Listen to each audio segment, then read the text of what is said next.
Pines police officer is in the intensive care unit this afternoon after he was involved in a serious car crash while on the job. CBS 4's Natalia Zea was at the scene and joins us with more from the Memorial Regional Hospital in Hollywood. Natalia.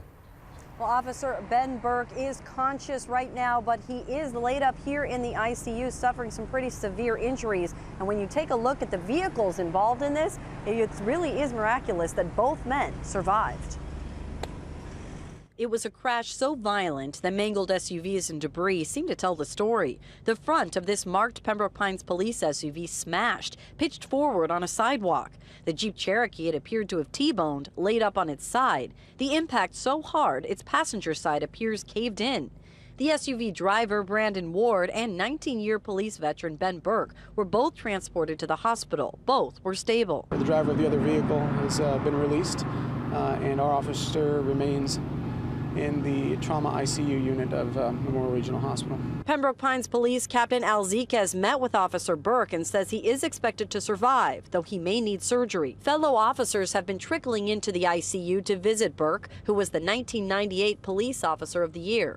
He's a wonderful police officer, and it's a huge impact to our entire agency and the community for him to have been injured in a crash. Police are still investigating this wreck. They say Officer Burke had a green light while heading east on Pines Boulevard crossing Douglas Road when Ward, driving south on Douglas, smashed into him. We do know that there was an independent witness who provided information to the investigators on scene, which is how they were able to determine that the officer did travel through the intersection while having a solid green light. However, the incident commanders on the scene of this crash told CBS 4 News the witness did not see the accident. He said he only heard it. Do you have that information in terms of when he saw that green, at what point?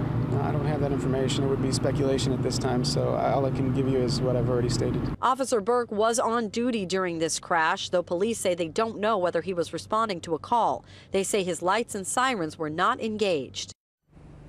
Now, Officer Burke is married and has 2 teenage daughters. His family has asked the police department to release very minimal information about his condition as they help him to heal. And police say at this point they are investigating still to see if speed, alcohol, or drugs, if any of those, may have been a factor in this crash.